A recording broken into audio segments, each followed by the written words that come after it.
అందరికీ నమస్కారం.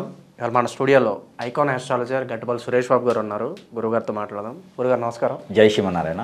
2025 ఫిబ్రవరి మాసం వృశ్చిక రాశి వారికి ఎలాంటి ఫలితాలు ఉండబోతున్నాయి గురుగారు?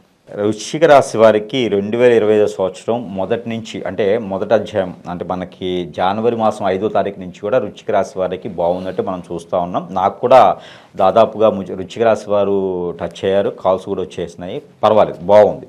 లాస్ట్ ఒక 3.5 సంవత్సరాల నుంచి చూసుకున్నప్పుడు ఇప్పుడైతే బాగుందని మనం చెప్పుకోవచ్చు. వృశ్చిక రాశి వారికి గ్రహాలన్నీ కూడా అనుకూలంగా మారిపోయినాయి. అందులోనూ ఈ 2020 సంవత్సరంలో ప్రత్యేకించి ఏంటంటే మహాకుంభమేళ రావటం, అందులోనూ పాపపుణ్యాలు ఏమైనా ఉంటే దాంట్లో తొలగించుకోవటం, పూర్వీకుల దోషాలు ఏమైనా తొలగించుకోవడం. వృశ్చిక రాశి వారికి స్వతహాగా పూర్వీకుల దోషం ఊరకనే ఉంటుంది, వచ్చేస్తుంది. అలాగా వాళ్ళందరూ కూడా ఈ కాలసర్ప దోషం కూడా వాళ్ళకి ఎక్కువగానే ఉంటుంది కొంతమందిలో. అంటే వాళ్ళ దశంతా చూసుకోవాలి మనం. వాళ్ళు పుట్టినటువంటి గోచార ప్రకారంగా కొన్ని చూసుకోవాలి. నేను చూసిన ప్రకారంగా ఏంటంటే వృశ్చిక రాశి వాళ్ళకి మరికొద్ది ఎక్కువగా కాలసర్ప దోషం, అలానే కుజదోషాలు లాంటివి కూడా కొంచెం కనిపిస్తూ ఉంటాయి. వీళ్ళలో మేజర్గా ఏంటంటే పూర్వీకుల శాపం ఎక్కువ కనిపిస్తూ ఉంటుంది కొంతమేర. వీళ్ళందరూ కూడా తీర్చుకునేందుకు ఈ యొక్క మహాకుంభమేళ రావటం ఒకటి అదృష్టం అని చెప్పవచ్చు. జనవరి మాసంలో, ఈ జనవరి మాసం నుంచి ఫిబ్రవరి 26 వరకు కూడా మనకి ఫిబ్రవరి మాసంలో కూడా 26వ తారీఖు వరకు మహాకుంభమేళ ఉంది. ఎవరైనా జనవరి మాసంలో మర్చిపోయి ఉంటే ఫిబ్రవరి మాసంలో కూడా స్నానం ఆచరించవచ్చు. ఆ పెద్దలకు చేయాల్సిన కార్యక్రమాలు ఏవి ఉంటాయో ఆ పుణ్య కార్యక్రమాలు కూడా చేసుకోవచ్చు. ఎందుకంటే ఆల్రెడీ ఉత్తరాయణంలో ఉన్నాం కాబట్టి చేసుకోవడం ద్వారా మంచి జరుగుతుంది. అది పక్కన పెడితే ఇక వృశ్చిక రాశి వాళ్ళని కనుక మనం పర్టికులర్గా గమనించినట్టయితే కొన్ని పెద్ద పెద్ద గ్రహాలు అనేది ఈ యొక్క మనకి 2025 సంవత్సరం మారడం జరుగుతుంది. కాబట్టి ఆ మేర ఆ గ్రహశాంతి చేయించుకున్నట్టయితే వీళ్ళకి ఇంకా చాలా బాగుంటుంది. అలానే వృశ్చిక రాశి వారికి శని భగవానుడు మారుతున్నాడు. ఆ ఒక ఏదైతే ఇంతకుముందు శని భగవానుడి యొక్క కృప ఉందో వీళ్ళ మీద, ఏదైతే పనులు అవ్వకుండా ఉన్నాయో అది శని భగవానుడు మార్చి 29 తారీఖు మారుతున్నాడు. కాబట్టి కొంతమేర అదృష్టాన్ని ఒక నెల 15 రోజుల ముందు నుంచే ఇష్టం జరుగుతూ ఉండేది. 41 రోజుల ముందు నుంచే ఆ శని భగవానుడు వీళ్ళకి ఆ దోషం కలిగిపోతుంది. ఎందుకంటే ఆ శని భగవానుడి యొక్క ఉన్నటువంటి దోషం కన్నా కూడా శుక్రుడు మారాడు కాబట్టి వీళ్ళకి మంచి అదృష్టాన్నే ఉన్నది. వృశ్చిక రాశిలో పుట్టినటువంటి మగ పురుషులు ఎవరైనా ఉంటే, మగవాళ్ళు ఉంటే కనుక వాళ్ళకి ఏజ్ ఎంతైనా సరే వాళ్ళకి పెళ్ళిళ్ళు కుదిరేటువంటి అదృష్టం ఎక్కువగా ఉంటుంది. ఇంకొకటి ప్రత్యేకంగా చెప్పాలంటే ఈ యొక్క గౌముఖి యోగం అని చెప్పేసి అని ఒకటి ఉంది. ఈ గౌముఖి యోగం అనేది వృశ్చిక రాశి వారికి సొంతం. వృశ్చిక రాశి వారికి మాత్రమే ఆ గౌముఖి యోగం అనేది వస్తుంది. ఇది ఎప్పుడైనా వచ్చినా కూడా ఇది వచ్చేసి 12 సంవత్సరాలకు ఒకసారి వచ్చేటువంటి యోగాలు ఇవి. అయితే మధ్య మధ్యలో వస్తూ ఉంటాయి. ఎక్కువ రోజులు ఉండవు, 3 రోజులు, 5 రోజులు, 12 రోజులు ఇలా ఉంటాయి. కానీ ఏకదాటిగా 41 రోజు ఉంటుంది. ఇది ఫిబ్రవరి 5వ తారీఖు వస్తుంది. ఈ ఫిబ్రవరి 5వ తారీఖు మొదలు పెట్టుకొని 41 రోజుల పాటు ఉంటుంది. ఈ యోగం 41 డేస్ ఉండబోతుంది. ఈ గౌరీముఖి యోగం అనమాట ఇది. ఈ గౌరీముఖి యోగం అనేది ఏదైతే ఉందో దీని ద్వారా ఏముంటుంది ఈ యోగంలో అంటే, ఎలాంటి గ్రహస్థితి వీళ్ళలో ఉన్నప్పటికీ, ఏ స్థానంలో ఏ గ్రహం ఉండి చెడు దృష్టి చూసినప్పటికీ కూడా వీళ్ళ దాంట్లో ఇప్పుడు పుట్టేటువంటి ఫిబ్రవరి మాసంలో పుట్టి వృశ్చిక రాశిలో పుట్టేటువంటి వాళ్ళు ఎవరైతే ఉన్నారో వాళ్ళు యోగంతో పుడతారు. అంటే పుట్టగానే వాళ్ళు కోటేశ్వరులు. వాళ్ళకి కుజదోషం కానీ కాలసర్పదోషం కానీ ఏమైనా ఉంటే అవి వాళ్ళకి ఇవ్వడం అనమాట. శని భగవానుడు బలంగా ఉన్నాడు కాబట్టి వాళ్ళకి భరించవు. ఇప్పుడు పుట్టే వాళ్ళకైతే అవి రావిక ఫ్యూచర్ జన్మకి బాగుంటారని అర్థం. ఎవరైనా ఇప్పటివరకు 30 సంవత్సరాలు దాటిన వాళ్ళు వృశ్చిక రాశి వాళ్ళు ఎవరైనా ఉంటే వాళ్ళలో ఉన్నటువంటి దోషాలు ఏమైనా ఉంటే ఆ దోషానికి అనుగుణంగా ఆ దోషాలు ఏమి పనికి రాకుండా వీళ్ళలో ఈ యోగం ఉండడం వలన ఫలిస్తాయి అన్నమాట. అంటే గ్రహాల నుంచి వచ్చేటువంటి ఏవైతే చెడు దృష్టి ఉందో ఆ చెడు దృష్టిని కూడా ఆపేసి మంచి చేసేటువంటి దాన్నే యోగం అంటారు. ఓకేనా? అంటే మనం సైకిల్ మీద వెళ్ళేటప్పటికన్నా ఒక ఏసీ బస్సు మంచి స్పీడు, గంటకు ఒక 150 కిలోమీటర్లు వెళ్ళేటువంటి స్పీడు మనకి వందే భారత ట్రైన్కి ఎలా వెళ్తామో అలా వెళ్ళగలుగుతాం, ముందుకి రానిచ్చామన్నమాట. అట్లాగా వెళ్ళేదే యోగం. ఆ యోగం ఉండడం వల్ల ఆర్థిక స్థితిగతులు ఎవరైనా ఉంటే కూడా అవి తొలగిపోయేసి ఎక్కడి నుంచైనా తెలియకుండా పెట్టుబడి పెట్టేటువంటి పర్సన్స్ మనమే నమ్మకంతో, ఇప్పుడు ఏదైనా వ్యాపారం చేయాలనుకుంటే మన దగ్గర డబ్బు లేకపోతే ఎవరినైనా అడిగినా కూడా చేయరు. అలాంటిది ఈ యోగం ఏం చేస్తుంది అంటే మన దగ్గర టాలెంట్ చూసి మనకి పెట్టుబడి పెట్టేటువంటి వ్యక్తులు మనకు పరిచయం అవుతారు. వాళ్ళు పరిచయం కూడా తోడయి జర్నీ చేయటం, అలా మనల్ని నమ్మటం, స్వతహాగా మనల్ని నమ్మి మన చేత వ్యాపారం చేయించడము, జాబు చేయించడము, ఫర్ అదర్గా ఇంకేమైనా అవకాశాలు ఇవ్వడము, వీళ్ళ ఒక చేసేటువంటి తీరుని బట్టి ఏ కళలో ఉంటారో తెలియదు కదా, ఆ కళను బట్టి ఎదుటి వ్యక్తికి కనిపించడం, వీళ్ళని నమ్మడం లాంటివి జరుగుతుంది. అలానే ఇంకోటి కూడా ఉంది. ఎవరైతే చుట్టాలు ఉన్నారో ఎవరైతే ఇంట్లో రిలేషన్షిప్ ఉన్నారో వాళ్ళ వల్ల మోసపోవడం కూడా అలానే ఉంటుంది. బయట వాళ్ళు నమ్మడం కన్నా, అంటే ఇంట్లో వాళ్ళు నమ్మడం కన్నా బయట వాళ్ళు నమ్మడం మంచిది అని అనిపించేటువంటి ఆ చైతన్యం కూడా వచ్చుద్ది. అది వృశ్చిక రాశి వారికి యోగం. ఈ యోగం అలాంటివి చేస్తానమాట. ఎప్పుడు ఎవరికి వీళ్ళకి ఒక 10-15 లక్షల అప్పు ఉంది, ఆ అప్పు కూడా తీరుస్తానే ఒక ధైర్యాన్ని ఇస్తుంది ఈ యోగం. అయితే ఈ యోగం కూడా ఫలించాలి అంటే మనం చివరిలో పరిహారాలు కూడా చెప్పడం జరుగుతోంది. అయితే వీళ్ళకి విదేశానికి ఎవరైనా వెళ్ళే వాళ్ళు ఉంటే కూడా, ఎవరైనా వృశ్చిక రాశి పురుషులు అంటే మగవారు ఎవరైనా విదేశాలకు వెళ్ళాలనుకుంటే, లేడీస్కి అయితే అంతగా కనిపించట్లేదు, వృశ్చిక రాశిలో ఉండే మగవాళ్ళు ఎవరైనా విదేశాలకు వెళ్ళాలనుకుంటే 15వ తారీఖు అంటే 15వ తారీఖు తర్వాత కనుక ప్రయత్నం చేసినట్లయితే ఖచ్చితంగా వీళ్ళు వెళ్ళేందుకు బాగుంటుంది.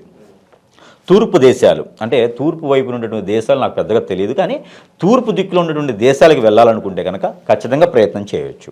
ఎవరు వృశ్చిక రాశిలో ఉన్నటువంటి పురుషులు ప్రయత్నం చేస్తే 15వ తారీఖు తర్వాత, ఫిబ్రవరి 15 తర్వాత వెళ్ళేదానికి ఆస్కారం ఉంది. నిరుద్యోగులు, ఉద్యోగస్తులు వీళ్ళకి ఎలా ఉండబోతుంది గురుగారు? ఖచ్చితంగా లోకల్లో వాళ్ళు ఉన్నటువంటి ప్రాంతంలో జాబు గనక ఏదన్నా వెసులుబాటు ఉంటే గనక, వాళ్ళు జాబ్ వచ్చేటువంటి అవకాశాలు ఉంటే గనక ఖచ్చితంగా వాళ్ళకి జాబ్ అయితే వస్తుంది. 7వ తారీఖు తర్వాత ప్రయత్నం చేయాలి.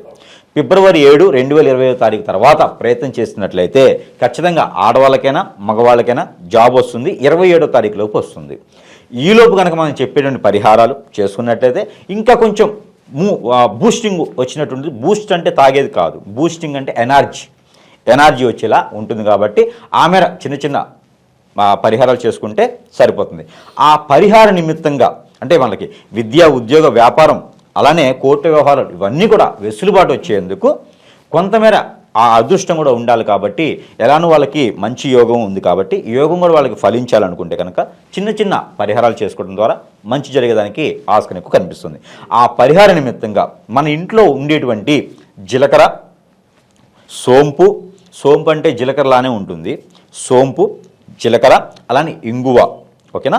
ఇంగుతో పాటు మనకి ఇంట్లో ఉన్నటువంటి మిరియాలు, ఏవైతే మిరియాలు ఉంటాయో పెప్పర్ అంటారు, ఈ మిరియాలు అన్నీ కూడా ఒక 20 నుంచి 50 గ్రాముల సుమారు తీసుకొని వాటిని పౌడర్ చేసి, పాలు, పచ్చి పాలు ఏవైతే ఉంటాయో ఈ పచ్చి పాలు తీసుకొని ఒక 1/2 లీటర్ సుమారు పచ్చి పాలు తీసుకొని కనుక శివాలయంలో అభిషేకం చేయించినట్లయితే వీళ్ళకు ఉన్నటువంటి రుమ్మతులన్నీ కూడా తొలగిపోతాయి. దాంట్లో కండ చక్కెర అంటారు, ఆ కండ చక్కెర కూడా వేసి అభిషేకం చేసుకోవాలి.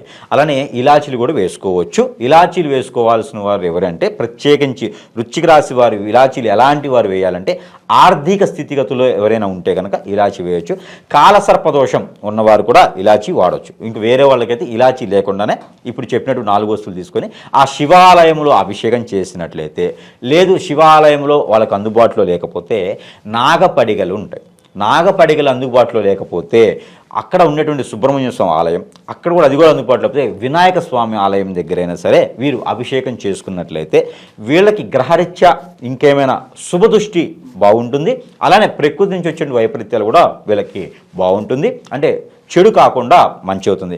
వీళ్ళకి స్వతహాగా ఉన్నటువంటి ఆ ఒక పెద్దల దోషం ఏదైతే పూర్వీకుల శాపం, పూర్వీకుల దోషం ఉన్నాయో అవి కూడా కొంతమేర తొలగిపోయేసి ఆర్థిక స్థితిగతులు కావచ్చు, విజయసానికి కావచ్చు, అప్పులు పాలైన వాళ్ళు బయటికి రావడానికి కావచ్చు, అండర్ గ్రౌండ్లో ఉన్న వాళ్ళు బయటికి రావడం కావచ్చు. అండర్ గ్రౌండ్ అంటే మనం వేసేయడం ఫ్లోర్ అండర్ గ్రౌండ్ కాదు, అప్పులు బాధ ఎక్కువై స్ట్రెస్ ఫీల్ అయ్యి జాబ్ లేకుండా జనాలు వడవడి పట్టించుకోకుండా వెళ్ళిపోతారు. అలాంటి వాళ్ళు కూడా బయటకు వచ్చేదానికి ఉంటుంది. కాబట్టి ఈ మాటి చిన్నపాటి ప్రయోగం చేసుకున్నట్టయితే ఈ పరిహారం చేస్తే సరిపోతుంది. అలానే ఇంకేమేదన్నా బాధలు ఉన్నాయి, ఇంకా ఏదన్నా వీళ్ళకి గ్రహరీత్యా దోషాలు ఇంకా ఉన్నాయి, గాలి చోకటం కానివ్వండి, హిప్నాటిజం చేయటం కానివ్వండి, లేకపోతే చేతబొళ్ళు బలవటం కానివ్వండి, ఇలా దెయ్యం పట్టి లాంటివంటి స్ట్రెస్ ఫీలు, మైండ్ బాగాలేకపోవటం, ఇలాగా రుమ్మతులతో కాళ్ళు చేతులు గుంజకపోవటం కానివ్వండి, ఆ సొరియాసిస్, పెరాలసిస్, ఇలాగా దీర్ఘకాలికంగా ఉన్నటువంటి రోగాలు ఉన్నవాళ్ళు, ఇలాంటి వాళ్ళు ఎవరైనా ఉంటే కనుక ఈ మహాకుంభమేళ 26వ తారీఖు వరకు ఉంటుంది. కాబట్టి ఫిబ్రవరి మాసంలో వీళ్ళు కనుక స్నానం ఆచరించినట్టయితే మంచి జరుగుతుంది. అయితే నువ్వుల నూనె అని ఉంటుంది. ఈ నువ్వుల నూనె కనుక ఒక 2 రోజులు వచ్చేటువంటి ఎండ రవి భగవానుడు ఉంటాడు కదా, ఆ రవి భగవానుడికి ఆ ఎండలో కనుక ఈ నూనె ఎండబెట్టేసి ఆ వెండకి హీట్ అయినటువంటి నూనె ఏదైతే ఉందో ఈ నూనె మన ఒంటికి రాసుకొని కనుక ఇలాంటి రుమ్మతో బాధపడేటువంటి వృశ్చిక రాశి వారు ఒంటికి రాసుకొని హాట్ వాటర్తో స్నానం ఆచరించినట్లయితే కనుక వాళ్ళకి రుమ్మతులు కూడా తొలగిపోయేదానికి ఉంటుంది. ఎందుకంటే ధనుర్మాసంలో ఉన్నటువంటి రవి భగవానుడు ఎవరైతే ఉన్నారో వీళ్ళు ఆరోగ్యరీత్యా స్కిన్ ప్రాబ్లమ్స్ ఉన్న వాళ్ళకి కూడా బాగుంటుంది. కాబట్టి ఈ యొక్క వృశ్చిక రాశి వారు ప్రత్యేకంగా ఇది చేసినట్లయితే అన్ని రకాలుగా బాగుండేదానికి ఆస్కారం ఎక్కువ కనిపిస్తోంది. అయితే ప్రతి మాసం ఇచ్చినట్టుగానే మనం ఈ మాసంలో కూడా ఈ వృశ్చిక రాశి వారికి నెంబర్ ఇవ్వడం జరుగుతోంది.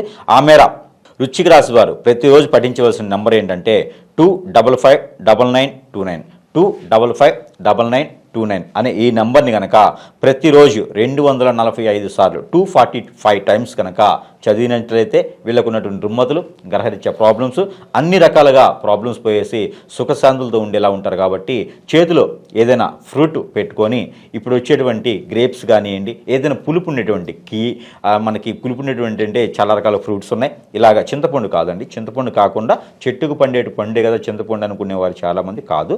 అలా డైరెక్ట్గా తినేటువంటి ఫ్రూట్ ఏదైతే ఉందో ఈ ఫ్రూట్ చేతిలో పెట్టేసుకొని కివి అని అంటారు, కివి కానివ్వండి, అలానే డ్రాగన్ ఫ్రూటు, అలానే పులుపు ఇచ్చేటువంటి పళ్ళు అంటే అవి గ్రేప్స్ కానివ్వండి, ఇలాంటి చేతిలో పెట్టుకుని చదువుకొని అది తినడం ద్వారా మీకున్నటువంటి వాతపిత్త కఫాలు కూడా వెళ్ళేటువంటి అదృష్టం ఉంది. కాబట్టి ఈ మేర ఈ నెంబర్ చదువుకుంటూ అందరూ కూడా ఆయురారోగ్యాలతో ఉండాలని కోరుకుంటా ఉన్నాను. జై శ్రీమన్నారాయణ.